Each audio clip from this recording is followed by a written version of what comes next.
จะทุกข์ใจไม่เขาไม่ทุกข์เรื่องของเขาที่ของพระอาจารย์คะจะถามเรื่องศาลเจ้าคือวันที่12ค่ะพระอาจารย์เขาจะมาทุบศาลช่างบอกว่าจะทุบอันนี้คือทุบจริงๆ12เสร็จแล้ว12เดือนกุมภาค่ะพระอาจารย์เดี๋ยวจะดีไหมคะพระอาจารย์วันนี้จะส่งช่วย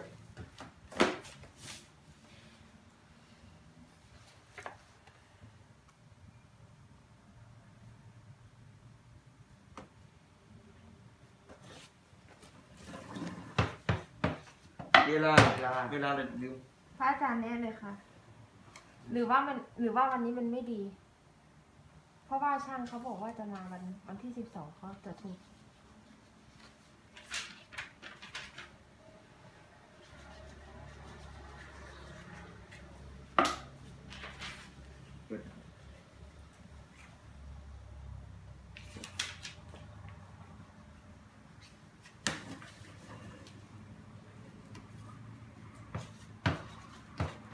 หรือห้ามมาผมไม่มาอยู่แล้วตรงให้อาจารย์เพราะรู้เชี่ยห้องอยู่บ้านผมก็ให้ทำไปเลยก็บอกอะไรมาชงเริ่มได้ทุกเพลาเว้นเพลามังกรอันนี้มันก็ไม่เอาเวลาเราก็เริ่มตั้งแต่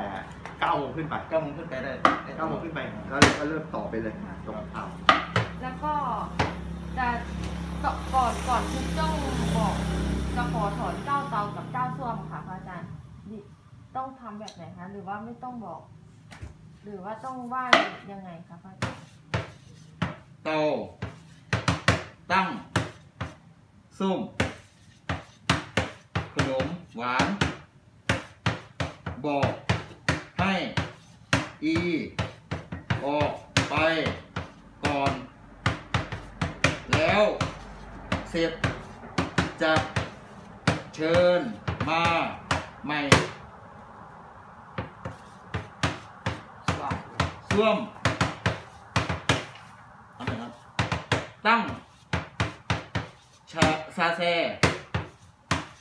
ส้มและเครื่อง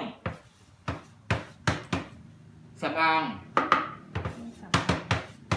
กระจกบอกเหมือนเตาธูป3 ดอกปักผลปักส้มปักฟั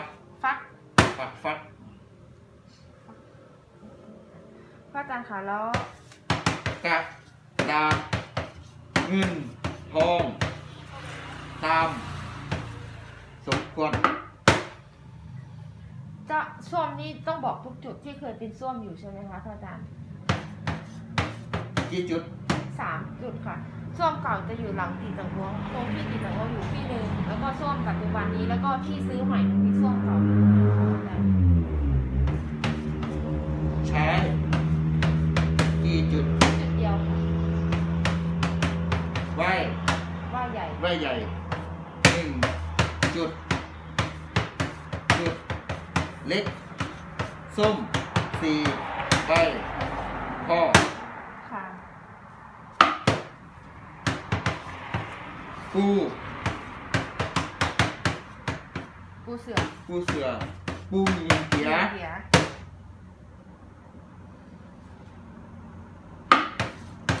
จุ๊บจะถามพระอาจารย์เรื่องตั้งพระชั้นใต้ดินนะคะพระอาจารย์แล้วก็จะให้พระอาจารย์พิจารณาตำแหน่งตั้งไหน4 ทีว่ายังไง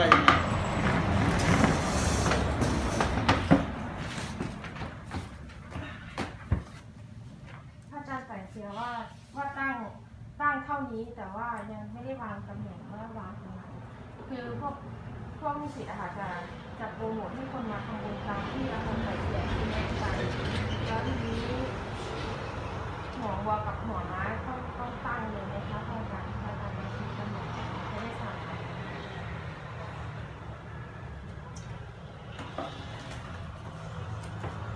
ถีทีให้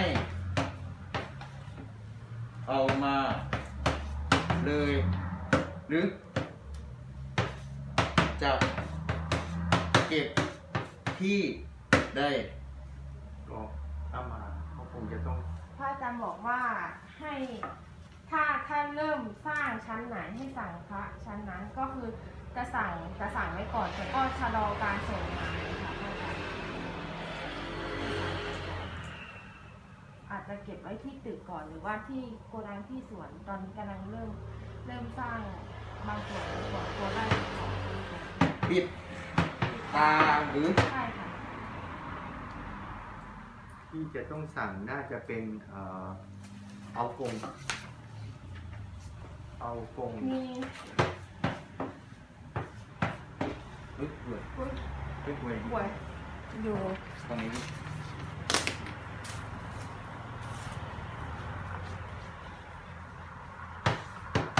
ทูบ15 ดอก ทูบ15 ดอก เอาเจ้า เรื่องมาถามครับผมเอา5 ดอก ป่วยอยู่ใส่วัดได้ไหม กล้วย กล้วย ที่ก่อนอยู่ร้าน กล้วยเจ้าอยู่ไหน อยู่นั่นแหละที่บ้านนะ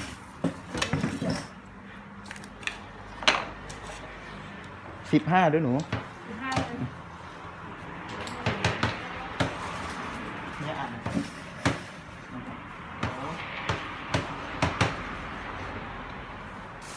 ห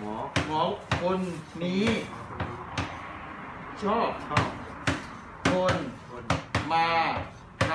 ำพิธีวันถอนนะ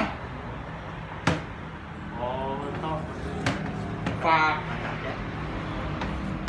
ไปให้หน่อยเอาเลยไปให้จัดแจ๊ะ ได้ค่ะ ได้ ไหว้แล้วลาเป็นยาบอกมันอย่าวิ่งมากกัดตูกไม่ดีระวังด้วย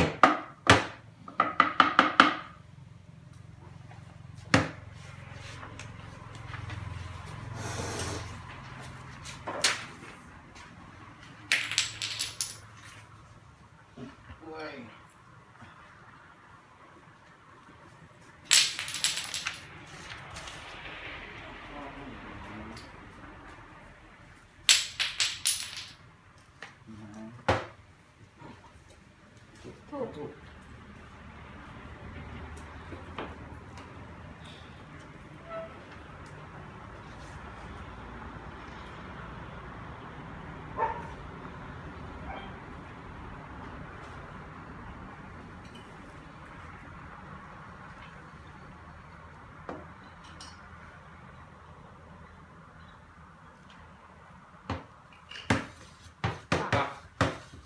ดิน ทีนี้ให้เราไปจัดการห้ามกระถางปักลงดินห้ามใส่กระถาง ปักห้ามใส่กระถางหรือปล่อยลงดินเลย หนุนเกาะกลาง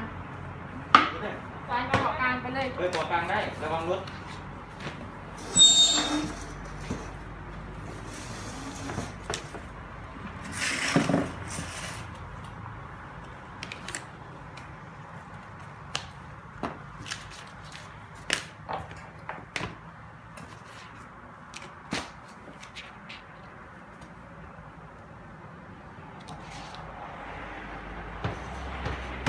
ดีจัง ตีจะง้อมา ดีจังก็มา มาดู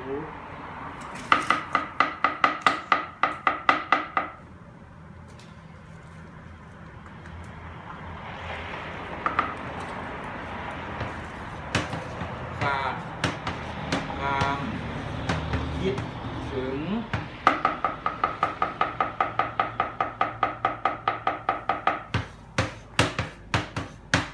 ไป ไป ได้กับ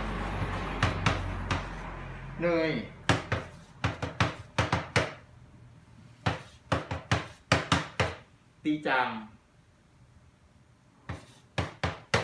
ช่วงช่วยดูอยู่นะอีว่าแบบนี้ฝากความไปฝากความไปหาอาจารย์แจ๊คว่าท่านดูอยู่กี่ครั้งช่วยดูอยู่ฝากความคิดถึงไปกับมือ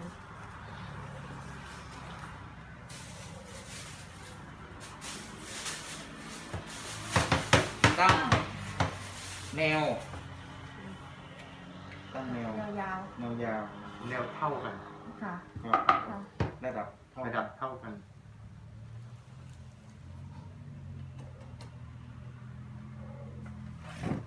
ใช้เขียนเลยค่ะ อันที่หนึ่ง อันนี้ต้องย้ายเป็นอันนี้ย้ายอยู่ตรงนี้ อันนี้ กลับกัน กับ ครับมันอยู่ตรงนี้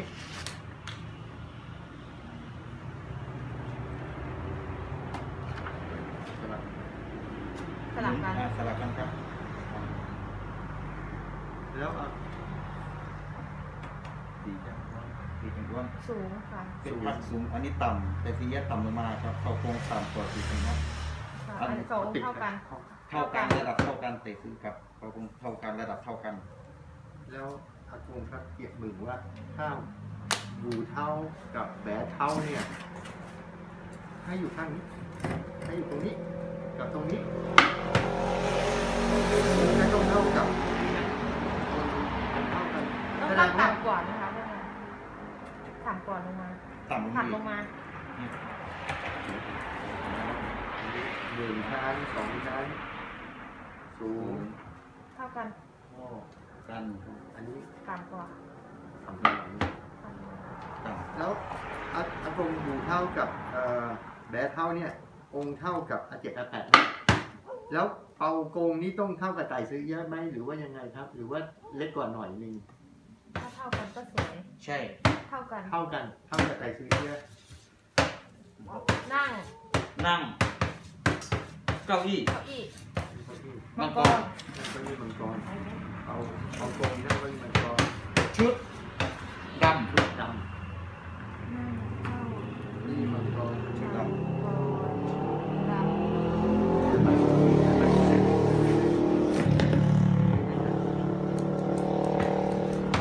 ำถามอย่างนี้เลยไหม จงคุยกับทีมสีแดงนี่เอายืนหรือเอานั่งคะแม่ยืน ยืน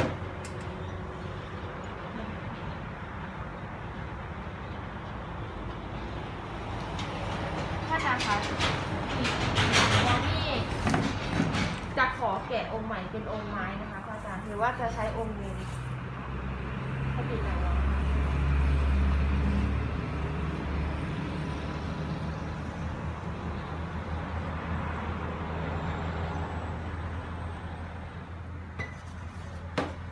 นั่ง นั่งสิงตามตำราเอาให้งดงามอย่าตั้งเล่น ได้ แบบนี้คล้ายๆอย่างนี้ ถูกต้องคล้าย เสื้ออย่างนี้คล้ายๆอย่างนี้ ไม่ ๆไม่ยกป้ายนั่ง สบายสบาย เราไม่ ไม่ต้องยกป้ายเอามือท่าน ก็ ก็ ได้ ตี ตีจังตี เข้าใจนะ ตี ค่ะ ตี พ จ้า ระปิดจากวัง อย่าให้ใครว่าได้ ค่ะเต่า ใหญ่หน่อย ค่ะพระติจากวังนั่งสิงตามตำรา เอาให้งดงาม อย่าตั้งเล่นไม่ยกป้ายนั่งสบายสบายอย่าให้ใครว่าได้เอาใหญ่หน่อย เราคงไม่เราไม่เอาอย่างนี้ เอาแบบนั่งธรรมดา ไม่ต้องมีป้ายนั่งแบบสบาย แล้วก็อยู่เท่ากับเขาก็ยืนผมจะอยู่ข้างกันนะครับผมจะได้เวลาสั่งจะได้สั่งพร้อมกันเพราะมันต้องสั่งชุดนี้ ชุดทอง สาม กิมจีแปะ กิมจิ จง แปะ คุยแล้วก็สอง สองชุดเป็นสีทอง สีทอง ชุดเป็นสีทอง จง โซนทองออกโซนทอง โซนทอง กิมจิแปะจงขุย คุ แล้ ยว ก็ แล้วก็อะไรสอง หัวหอมวัวหอมม้าใช่ไหมคะ ไม่ใช่ออกโซนทอง ส่วนทองก็คือเนี้ยเป็นทองอ๋ออันนี้ไม่ใช่อันนั้น ตีจูยะ ตีจุ้ยแยะอ่ะ โซนสีทอง หลีแยะ เท่านี้ หลีเอียะเอาเท่าโปยเซียนหรือเปล่า ถูกต้อง หลีเอียะ เฉพาะตีจู้ ตีจู้อ๋อตีจู้เอา16 นิ้ว 16 นิ้ว คอ แล้วต้องอยู่ในถ้ำใช่ไหม ถูกต้อง อยู่ในถ้ำแล้วก็หลีเอียะ ทำ เสือ ตัวใหญ่ ทำเป็นเสือ ๆเสือโคร่ง เสือโคร่ง สีดำเห ถู ลื ก อง ต้อง ค่ะมังกรเอากี่ตัวคะพระอาจารย์มังกรพ่นน้ำในสระ ตัวเดียว ตัวเดียว จะทำป้าย ใส่พื้นบ่อให้ เมื่ออะไรเมื่อใกล้เสร็จ เสร็จ ค่ะ จะเป็นฮุกจุ้ย จุ้ยอ๋อน้ำมนต์ จุ้ยอ๋อจะเป็น น้ำมนต์ น้ำมนต์ให้เข้ามาเอาตรงนี้ ค่ะ จุ้ย ดี เสร็จ ไม่นั้น ไม่เกิน ไม่เกิน 8 เดือน 18 เดือน 18 เดือน 8 เดือน แล้วสิ้นปีนี้ก็เห็นชั้นละ สาธุ อากงเกี่ยวกับนางไรปล่อยจี้จ่อย มี จบ อันไหนเอาอยู่ พระอาจารย์คะแล้ววันวางศิลาฤกษ์หลังทุกค่อยถามใหม่หรือว่าพระอาจารย์จะบอกเบื้องต้นนะคะวันวางศิลาฤกษ์วันที่13 มีนาค่ะพระอาจารย์ต้องเตรียมอะไรบ้างพระอาจารย์จะมาชี้แนะอีกทีหรือว่า จะมาเมื่อโล่ง อ๋อ โล่ง ให้ทุกก่อน ได้ ได้ จะมา ค่ะ ชิ้นในอีกครั้ง อากงครับ ผมคือว่าผมคิดอย่างนี้คนที่มาจากทางไกลอ่ะวันนั้นถ้ามาผมอยากให้อากงไต่เสียนะรับเขาเป็นลูกศิษย์ถวายตัวได้ไหมครับเนี่ย ถาม เดี๋ยว วัน ซิงเกีย วัน ร์ ที่ เกียร์ที 20ค่ะ ถูกต้อง ซิงเกียร์ที เรื่องการรื้อถอนอะไรพระอาจารย์มีอะไรแนะนำอีกไหมคะ อากงถ้าถึงว่าอากงก็อยู่ช่วยดูอยู่แล้ว ดู แล้วก็ตอนนี้ก็คือหยิบว่ามึงอากงใส่เสียแล้วบอกว่า อยากจะเข้าข้างบ้านอากงบอกไปถามคนก่อน ถูกต้อง ไปถามคนวิวไปถามคนก่อนไปเพราะมันถ้าจะไป มา มา หมดนะ นั่ง นั่ง อยู่ อยู่ จบ คุยดีขอพรได้ สาธุ ครับ สาธุ ก็เลยจะบอกพระอาจารย์ว่าอยากให้ขึ้นไปยืนจะขอพรนะพระอาจารย์มีอะไรแนะนำไหม ตอนนี้กลัวพุ่งแปดทุกคน ฮ่า ไม่ได้กลัวอากงป .6 ขอพรท่าน อี อีก อีกยาว ยาว อืม อันนี้ชั้นนี้แล้วก็วันนี้ยังไม่มีอะไรนะ จบ มาแล้ววิวจะขอพร แค่นี้ ก่อน ที่จะขอพร เอา อากง ส้มขอบคุณพระอาจารย์ชี้แนะ ชี้แนะลูกศิษย์หน่อย พร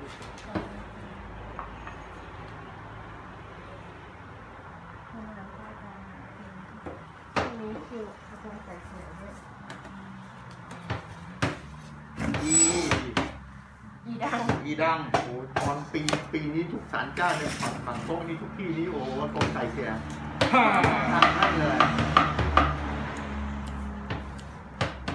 ดัง จริง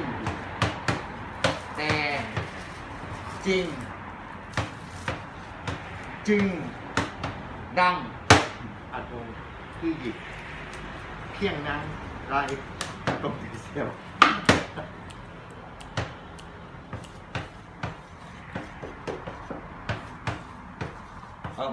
เอาโหสิกรรม โหสิกรรมเอาโหสิกรรมให้เขา มีอะไรไหมครับ ไม่มีนะคะพระอาจารย์ เพ่งอังยูอี จบนะ น่าจะจบแล้วค่ะพระอาจารย์ ราบรื่น ใจพักขอพรมาหมดทั้งชุดเลยอาโกงครับนิดนึงหัววัวหัวม้านั่งเจียจอบิกายอาโกงเราไม่ได้เรียกหัววัวแบะเท่าอะที่เขาเรียกอะไรผมไม่ได้ เรียกท่าน ท่าน ว่าอากงจบ จริงจริง อีงากับเบา เป่าก ก ง ง อ๋อ พระอาจารย์คะวันที่12นี่ก่อนทุกก็จุดถกองค์โจ้ทุกองค์ก่อนใช่ไหมคะ ใช่ ค่ะ จบนะ จบแล้วค่ะจบแล้ว